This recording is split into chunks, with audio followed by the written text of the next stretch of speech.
वर्गीकरण के अंतर्गत हम यहाँ पर वाणिज्य और उद्योग, पूर्व में हम उद्योग के संबंध में चर्चा कर चुके हैं। उद्योग किसे कहते हैं, इसके अगले चैप्टर के अंतर्गत वाणिज्य क्या है इसको हम जानेंगे। सामान्य तौर पर वाणिज्य जो है शब्द व्यापार का एक विस्तृत और बृहद शब्द है, जिसे हम व्यापार के रूप में से लिया जाता है, परंतु ये व्यापार से बहुत कहीं अधिक ज़्यादा व्यापक होता है। व्यापार में हम वस्तुओं के क्रय विक्रय को सामान्य तौर पर व्यापार कहते हैं, लेकिन जब बृहद स्तर पर व्यापार के साथ और भी सहायक क्रियाएं उसकी जुड़ जाती हैं तो वो वाणिज्य का रूप ले लेता है। तो यहाँ पर हम देखेंगे वाणिज्य में दो प्रकार की क्रियाएं सम्मिलित होती हैं। पहली है व्यापार और दूसरी है व्यापार की सहायक क्रियाएं। तो पहले हम यहाँ पर देखते हैं कि जो क्रियाएं आपसी विनिमय के अंतर्गत माल के क्रय विक्रय के अंतर्गत की जाती हैं उन्हें हम सामान्य तौर पर क्या कहते हैं, व्यापार कहते हैं। अर्थात परस्पर लाभ कमाने के लिए वस्तुओं का जो क्रय विक्रय किया जाता है वो व्यापार कहलाता है। तथा जो क्रियाएं व्यापार के करने में सहायक होती हैं, अर्थात व्यापार के स्वरूप को वो व्यापक बनाती हैं, वे उसकी सहायक क्रियाएं कहलाती हैं। ये सहायक क्रियाएं कौन कौन सी हो सकती हैं, जैसे परिवहन है, बीमा है, बैंकिंग है, भंडारण है, विज्ञापन और संचार के साधन। अब हम देखेंगे कि वस्तुओं का उत्पादन उपभोग के लिए होता है, अतः उत्पादित वस्तुओं को उपभोक्ता तक पहुंचाने की आवश्यकता होती है। चूंकि वाणिज्य वह साधन है जो ये कार्य करता है, दूसरे शब्दों में वाणिज्य उत्पादक एवं उपभोक्ता के बीच में एक कड़ी का कार्य करता है। आज के समय में जबकि उत्पादन बहुत बड़े पैमाने पर होता है, बाजार का क्षेत्र भी अत्यधिक विस्तृत ही नहीं वरन जटिल भी हो गया है। ऐसे में वाणिज्य का महत्व बढ़ गया है। अतः वे सभी क्रियाएं वाणिज्य में सम्मिलित होती हैं जो उत्पादक और उपभोक्ता के मध्य वस्तुओं और सेवाओं के प्रवाह को सुगम बनाए रहती हैं। अर्थात जो वस्तुएं उत्पादक से लेकर उपभोक्ता के पास किस प्रकार से पहुंचती हैं, इस संबंध में जो सेवाएं हैं उनको ये प्रवाह को सुगम बनाए रहती है। थॉमस ने परिभाषा दी है, वाणिज्यिक धंधे माल के क्रय तथा विक्रय, वस्तुओं के विनिमय तथा तैयार उत्पाद के वितरण से संबंधित है। वाणिज्यिक जो धंधा है, जो बिजनेस है, वो माल के क्रय विक्रय से है, वस्तुओं के परस्पर विनिमय से है तथा तैयार उत्पाद का जो वितरण है उससे संबंधित है। इस प्रकार से व्यापार का संबंध, क्या मूर्ख हो क्यों भैया,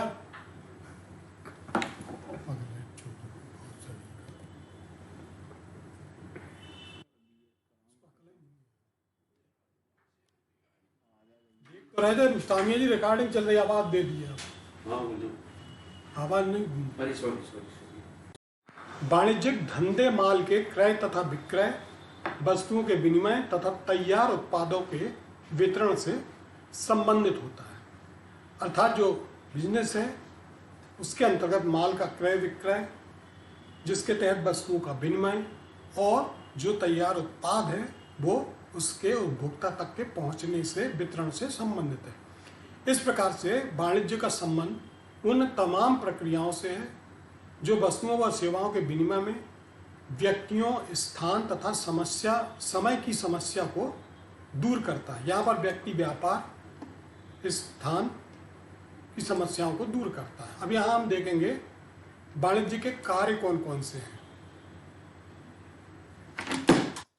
वाणिज्य में उन सभी गतिविधियों को सम्मिलित किया जाता है जो उत्पादक और उपभोक्ता के मध्य आने वाली बाधाओं को दूर करने का कार्य करता है।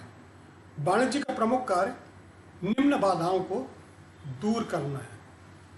तो यहाँ पर व्यापार के अंतर्गत जो माल तैयार होता है, उत्पादक के पास से उपभोक्ता के पास पहुँचने तक जो बाधाएं सामने हैं, उन बाधाओं को वाणिज्य प्रमुख रूप से दूर करता है। यही वाणिज्य के कार्य कहलाते हैं। तो पहले जैसे हम देखेंगे यहाँ व्यक्तियों की बाधाओं को दूर करना, उत्पादकों की मूल समस्या उनके द्वारा उत्पादित वस्तुओं को उचित कीमत पर क्रय करने वाले व्यक्तियों को ढूंढने की समस्या होती है।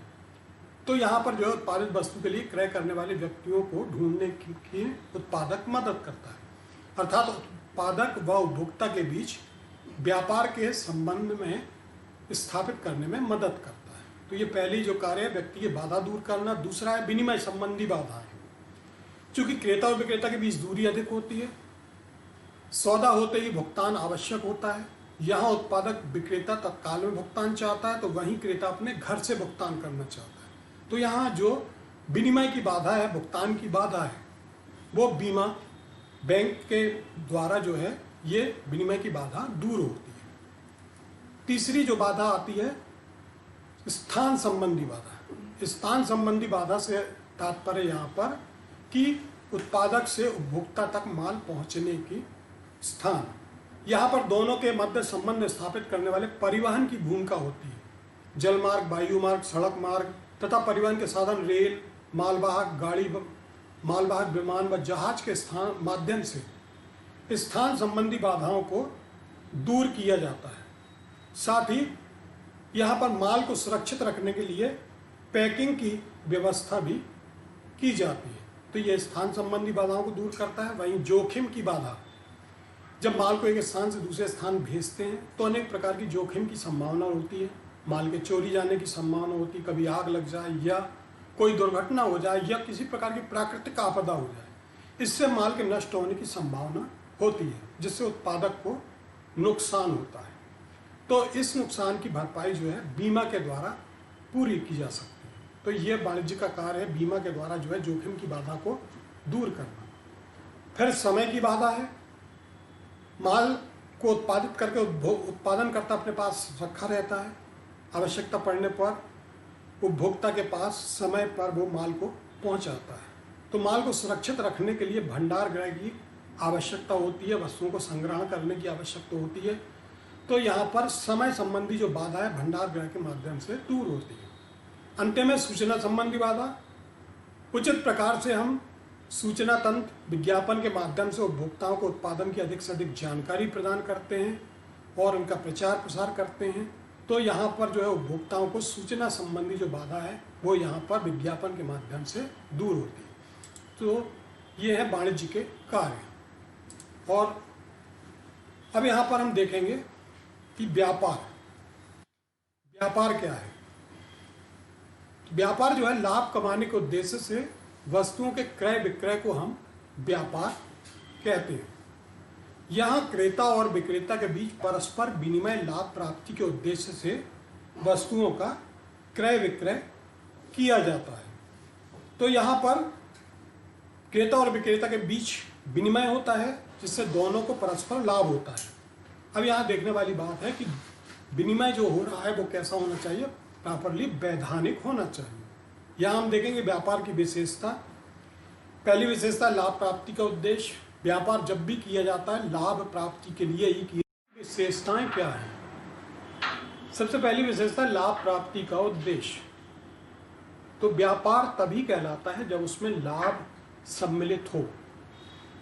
जो भी वस्तुओं का क्रय विक्रय किया जाता है वो लाभ प्राप्ति के उद्देश्य से किया जाता है। तो जब तक व्यापार में लाभ नहीं होगा वो लाभ व्यापार नहीं कहलाएगा। दूसरा है क्रय विक्रय की वैधानिकता। व्यापार में जो भी वस्तुओं और सेवाओं का क्रय विक्रय किया जा रहा है वो पूर्ण रूप से वैधानिक होना चाहिए। तीसरी विशेषता है माल एवं सेवाओं दोनों का क्रय विक्रय। जो भी माल या सेवाओं का क्रय विक्रय किया जा रहा है उन दोनों का क्रय विक्रय यहाँ पर हो सकता है। और चौथा है वस्तुएं या सेवाएं अंतिम उपभोक्ता तक पहुंचाने का लक्ष्य। व्यापार का जो उद्देश्य है वो क्या है? जो भी वस्तुएं और सेवाएं हैं वो अंतिम उपभोक्ता तक प्राप्त हो, उस तक पहुंचे। तो ये थी विशेषता है। अब हम यहाँ देखेंगे व्यापार के प्रकार। यहाँ ध्यान दें आप कि व्यापार को जो है मुख्य रूप से दो भागों में बांटा है। पहला कहलाता है आंतरिक व्यापार और दूसरा कहलाता है विदेशी व्यापार। तो सबसे पहले हम यहाँ देखेंगे कि आंतरिक व्यापार क्या होता है। आंतरिक मतलब एक देश की सीमा के अंदर किया जाने वाला व्यापार। तो वो व्यापार जो देश की सीमा के अंदर किया जाता है, इसे देशी या घरेलू व्यापार भी कहा जाता है। आंतरिक व्यापार को यहाँ पर हमने पुनः दो भागों में बांटा है। पहला है मात्रा के अनुसार और दूसरा है क्षेत्र के अनुसार। तो यहाँ पर मात्रा के अनुसार हम देखते हैं। मात्रा के अनुसार जो है पुनः व्यापार को दो भागों में बांटा है। पहला है थोक व्यापार और दूसरा फुटकर व्यापार। इस प्रकार के व्यापार से आप परिचित होंगे, थोक और फुटकर। तो थोक व्यापार सामान्य तौर पर हम जानते हैं कि जब व्यापारी इकट्ठी मात्रा में माल को खरीदता है और उसको फुटकर व्यापारी को बेचता है, तो वो थोक व्यापार कहलाता है। इसमें थोक व्यापारी उत्पादनकर्ता से इकट्ठा माल लेता है और फुटकर व्यापारी को बेचता है। दूसरा जो इसका प्रकार है फुटकर व्यापार। यहाँ पर फुटकर व्यापारी जो है व्यापार, वो थोक व्यापारी से माल को इकट्ठा प्राप्त करता है, उसके बाद उसकी छोटी छोटी इकाइयों में उसको बांटता है और फिर उसको फुटकर उपभोक्ताओं को बेचता है। एक फुटकर व्यापारी जो है सामान्यतः थोक व्यापारी से माल क्रय करता है और यदि कोई दशाएं विभिन्न आती हैं तो सीधे उत्पादनकर्ता से भी माल प्राप्त कर लेता है, लेकिन वो उसको फुटकर करके उपभोक्ताओं को बेचता है। तो ये फुटकर व्यापार। तो यहाँ मात्रा के अनुसार दो प्रकार हैं, थोक व्यापार और फुटकर व्यापार। अब आंतरिक व्यापार को ही जो क्षेत्र के अनुसार बांटा है, तीन प्रकार के व्यापार में बांटा है: स्थानीय व्यापार, प्रांतीय व्यापार और अंतर प्रांतीय व्यापार। स्थानीय क्या होता है ये हम देखें। यहाँ पर स्थानीय व्यापार जो है, जो किसी नगर, शहर या गांव तक सीमित या मोहल्ले तक सीमित होता है। इसमें क्रेता विक्रेता जो हैं एक ही क्षेत्र के होते हैं। जैसे छोटी छोटी वस्तुओं के जो व्यापार होते हैं, दूध, दही, फल, सब्जी, ये स्थानीय लोकल बाजार कहलाते हैं। दूसरा जो प्रांतीय व्यापार है, एक प्रदेश के भीतर होने वाला व्यापार जो है वो प्रांतीय व्यापार कहलाता है। जैसे मध्य प्रदेश की सीमा के अंदर जो विभिन्न जिलों के बीच में व्यापार हो रहा है वो प्रांतीय व्यापार कहलाएगा। यहाँ उत्पादन का क्रय विक्रय उसी प्रदेश के अंदर, एक ही प्रदेश के अंदर होता है। तीसरा है अंतर प्रांतीय व्यापार। अंतर प्रांतीय मतलब दो प्रांतों के बीच में या एक देश के अंदर, संपूर्ण देश के अंदर कहीं भी किसी भी प्रदेश के बीच में आपस में व्यापार अंतर प्रांतीय व्यापार कहलाता है। जैसे मध्य प्रदेश का व्यापारी यदि उत्तर प्रदेश के व्यापारी से माल खरीदता है, बेचता है, या कश्मीर का व्यापारी कन्याकुमारी के व्यापारी से माल खरीदता बेचता है, तो ये अंतर प्रांतीय व्यापार कहलाएगा। तो यहाँ पर दो आंतरिक व्यापारों को दो भागों में बांटा था, मात्रा के अनुसार और क्षेत्र के अनुसार। मात्रा में थोक व्यापार, फुटकर व्यापार, क्षेत्र में स्थानीय, प्रांतीय और अंतर प्रांतीय। अब जो दूसरा प्रकार है व्यापार का, वो है विदेशी व्यापार। तो विदेशी व्यापार जैसा हम जानते हैं कि दो देशों के बीच होने वाला जो व्यापार है वो विदेशी व्यापार कहलाता है। इसमें इस देश की सीमा के भीतर होने वाला व्यापार जो है आंतरिक है, और जब हम एक देश की सीमा के बाहर व्यापार करते हैं तो वो विदेशी व्यापार हो जाता है। यहाँ पर भौगोलिक बाधा, मुद्रा चलन आदि के लिए हम देखेंगे व्यापार की सहायक क्रिया। अभी हमने व्यापार के बारे में जाना क्या है व्यापार। अब यहाँ देखेंगे हम कि व्यापार को विस्तृत रूप कर प्रदान करने वाली जो क्रियाएं हैं, सहायक क्रियाएं व्यापार की, वो कौन कौन सी हैं या उसके सहायक अंग कौन कौन से। पहला जो है परिवहन एवं संचार। तो विभिन्न परिवहन के साधन, रेल, सड़क, जल, वायु द्वारा ही माल जो है विश्व के एक कोने से दूसरे कोने पर पहुंचने में सुगमता होती है। जैसे डाक, तार, टेलीफोन, टेलीएक्स, इंटरनेट आदि संचार सेवाएं व्यापार करने में बहुत सहायता पहुंचाती हैं। इनके माध्यम से कम समय में सस्ती दर पर सूचनाएं और संवाद एक स्थान से दूसरे स्थान पहुंच जाते हैं और व्यापारिक लेन देन आसानी से हो जाता है। तो यहाँ हम देखते हैं कि परिवहन और संचार के ये जो साधन है, ये व्यापार को एक विस्तृत रूप प्रदान करते हैं, माल को एक स्थान से दूसरे स्थान तक पहुंचाने में मदद करते हैं, संपर्क करने में मदद करते हैं। दूसरा जो सहायक क्रिया है वो है बैंकिंग एवं वित्त। किसी भी व्यापार व्यवसाय का जो वित्त है वो उसका क्या कहलाता है, जीवन रक्त कहलाता है। यदि वित्त धन नहीं होगा तो व्यवसाय करना संभव नहीं है। तो यहाँ हम देखें कि वित्त के बिना व्यवसाय संचालन संभव नहीं है। बैंक हो गए, विनियोग कंपनियां हो गई, स्टॉक एक्सचेंज हो गए, विशिष्ट वित्तीय संस्थाएं, ये अनेक प्रकार से व्यापारिक लेन देन को में यहाँ पर मदद करती हैं, व्यापार को वित्त प्रदान करने में सहायता प्रदान करती हैं। तीसरी जो क्रिया है वो है बीमा। बीमा सामान्य तौर पर क्या करती है, ये जोखिम को कम करती है। व्यापार में भवन, मशीनरी, फर्नीचर, उत्पादित माल आदि को अनेक प्रकार की जोखिम होती हैं। ये चोरी, दुर्घटना, आग, प्राकृतिक प्रकोप आदि से संबंधित हो सकती हैं। अतः बीमा द्वारा इन जोखिमों से सुरक्षा हो जाती है। तो यह है बीमा।